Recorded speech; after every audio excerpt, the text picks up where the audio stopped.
From over 40 to below 30, the market still has a reflect of potential downside of SISB. Good morning, investors. Today we are here to uncover 3 reasons why you should sell SISB now.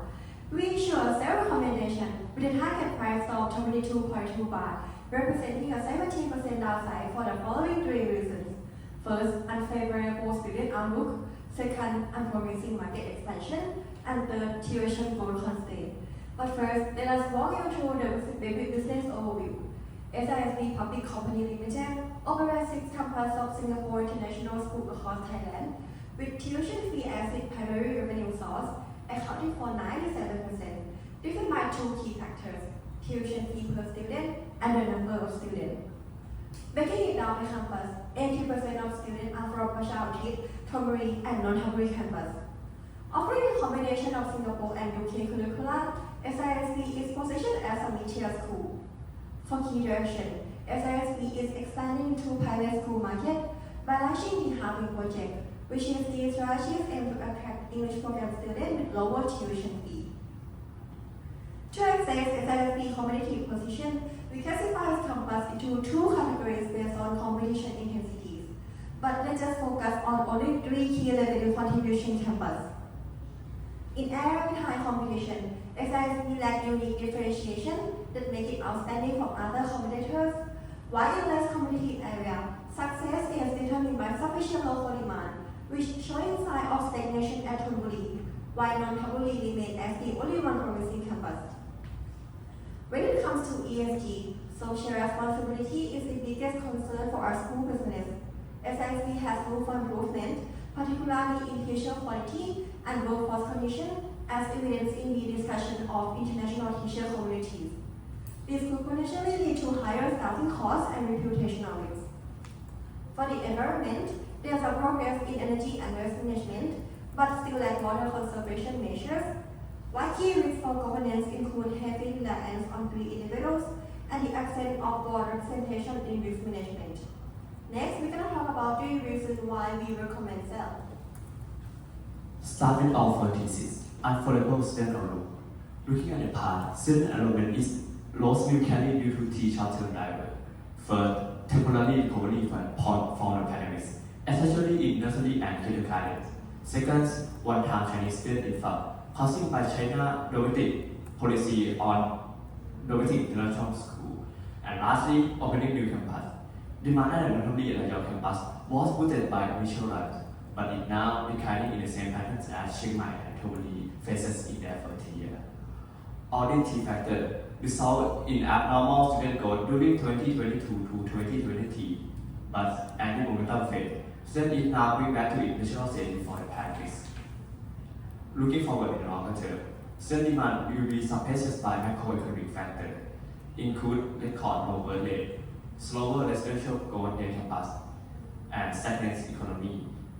Considering all factors together, student is expected to decelerate even further. And now that we know SISB is tapping into the new Harvey project, the new private school market through the Harvey project, let's see why we believe this will not work. The Harvey project's announced tuition fee are only 35% lower than those of full-scale campus, but this price remains significantly higher than the English program at the private school. So the majority of the target students may fall outside the true school market.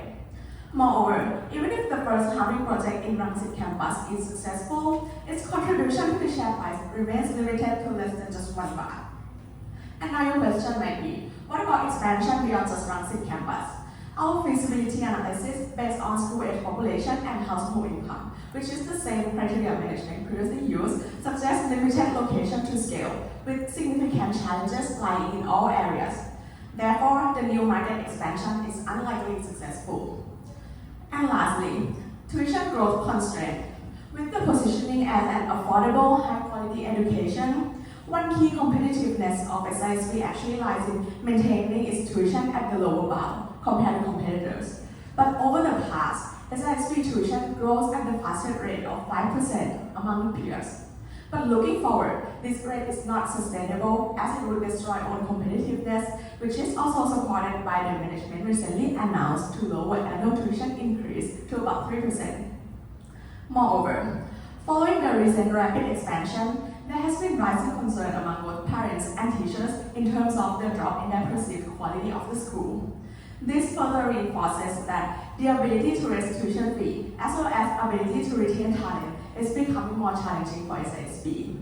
So, with the fees approaching competitors' level and the drop in the perceived quality, SISB historical tuition growth is indeed unsustainable. Next, let's sum up our fee basis and see what we get. Let's begin with SISB's top line.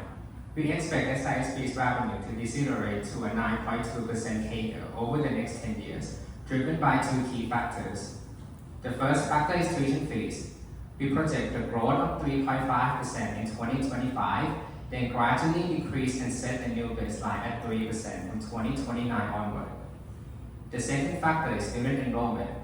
We project an average of 240 new students annually for the next 10 years, compared to 400 annually in the last 5 years.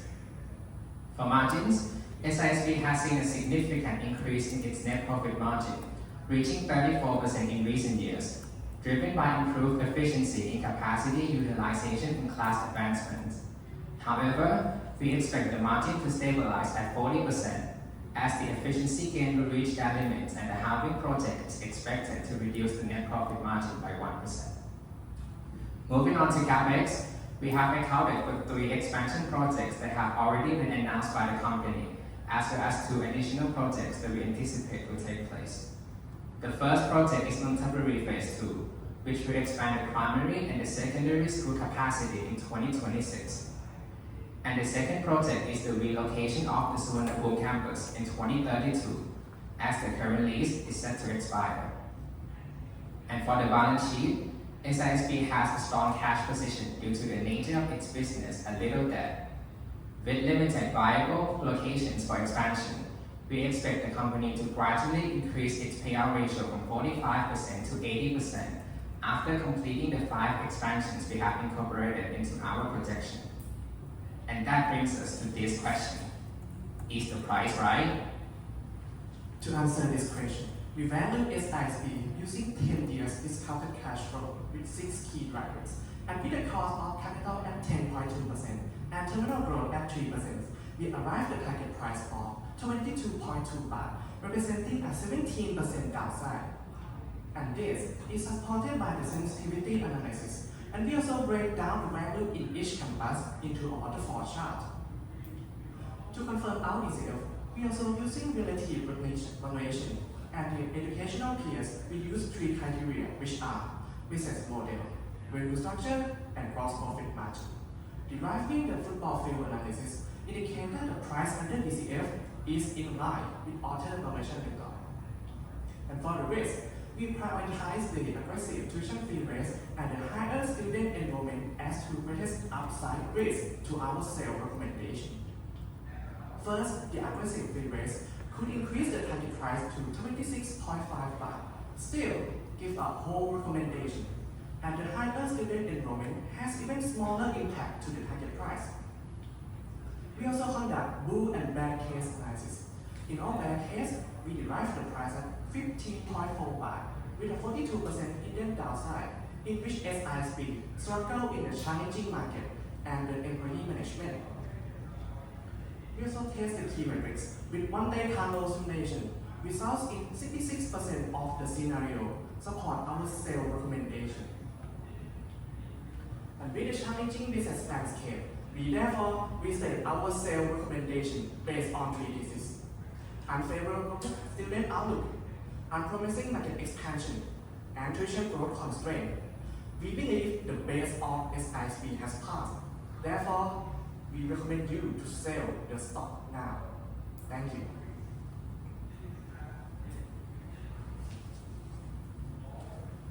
And the floor is open for Q&A. So what is the catalyst for the price to drop to your target price? Okay, the things that we differ from the market is based on tuition fee and student enrollment. As we see in the projection of the market consensus in 2024 to 2027, the tuition fee growth that market expect is at 4.2%, while us is around 3.5%. 4% at that period. This is because the market still doesn't reflect the quality concern of the SISP and competitiveness. And in the student enrollment, the market still expect to grow at the same rate, which SISP and which they anchor to the previous years. Just 1% different in 1 year. It's 1% CAGR different in the 3 years of future projection, and the student enrollment is differ around 600 students in the next 3 years. So if the tuition came just 1% miss, would the stock price up to your target price? So it's tuition growth that we defer and the student enrollment that we also defer. And moreover, the cost of teacher, which is in the recent years, teacher salary growth in between 3%, and in the last academic years, it rose to 4.2%. And since in the tuition board, in the draft law, they state that they have to improve the workload and efficiency, or they might have to have higher costs to attract talent. And also another thing is that we believe the tuition fee increase is not without consequences, because even just 1% increase, it would also result in, we believe that it would also result in the number of students that would drop. So it will not be possible to just increase on the tuition fee part without any further impact. On your students' growth outlook, the first is on the Thai students. You said because the declining birth rate, so you are not expecting strong growth there. But the other companies targeting a very small pool of other potential students out there. So how do you see their specific market segment, the supply-demand situation?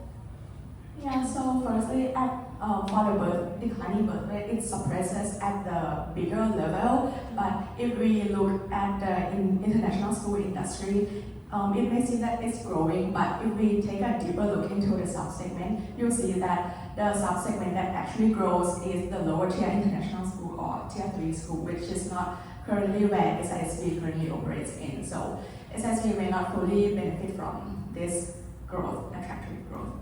Well, where did you get that conclusion from? For the lower tier, Yeah. right?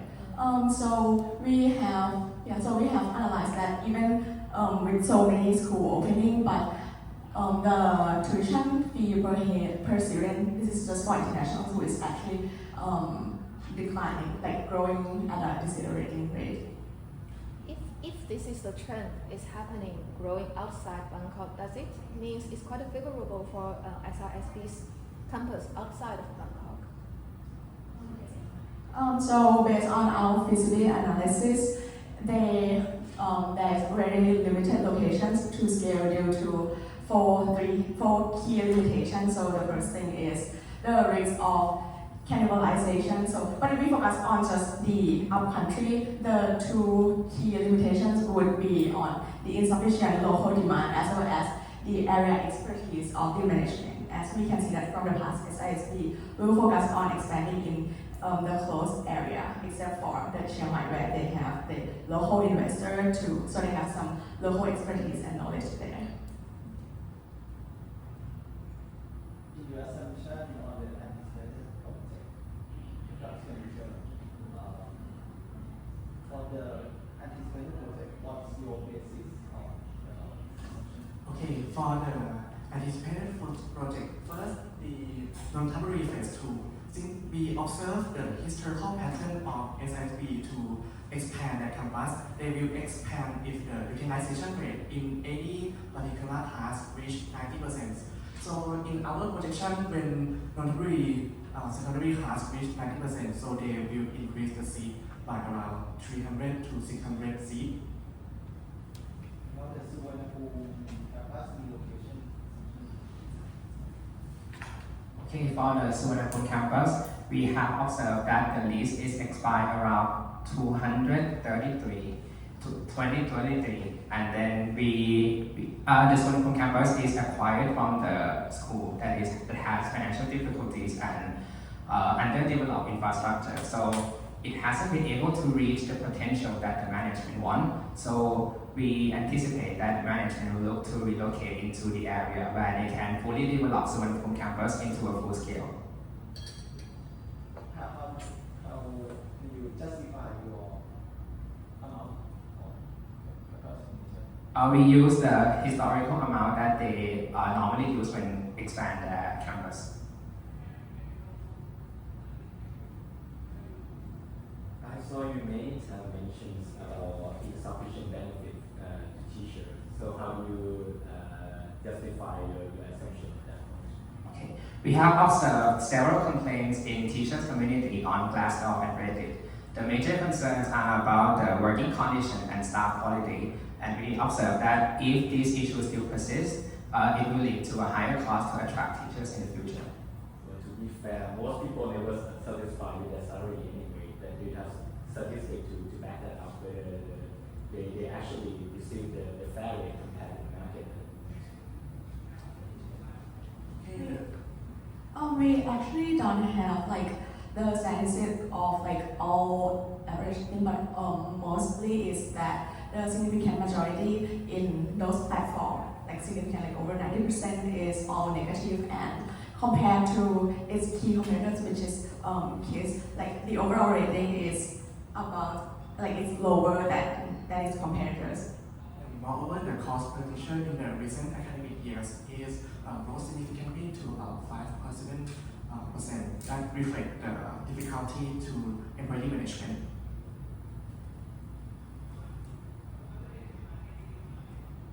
For multiple-based evaluation, you show peers, and I know that most of the peers, not most, all of the peers are Chinese. Okay, since we like the domestic international school as a peer, so we use Chinese as the nearest comparable because it is educational provider, and it has revenue structure which is similar to SISB, and it also has the gross profit margin which over 30%, which is relatively close to SISB that operate in the same business Are they segment. international school? Is tutoring school of the Chinese that offer the class in NK to secondary class. Can you explain why the forward PE multiple is in line with peers, but the EV to EBITDA is quite high compared to the peers?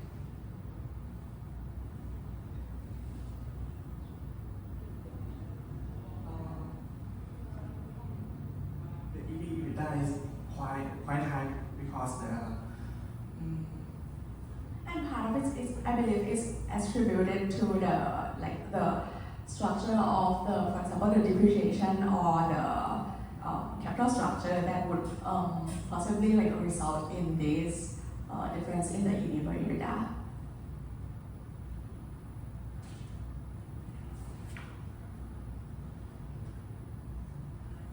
What is your assumption on the halving project right now that resulted in only like 1 baht of the? Okay, for the number of students in Housing project, we forecast similar to the previous success campus like Chonburi and Nonthaburi because it has similar in terms of first, the management going in as a first mover advantage in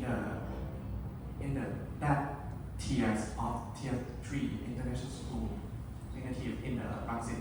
And second, they has sufficient demand with they cooperate with the village of Supana village. So with this assumption together, we project to break even in the second years. Well, what about the cost structure? The cost structure, the teacher cost is at 75% relative to the full scale campus of the teacher salary, and the other cost is similar. Thank you.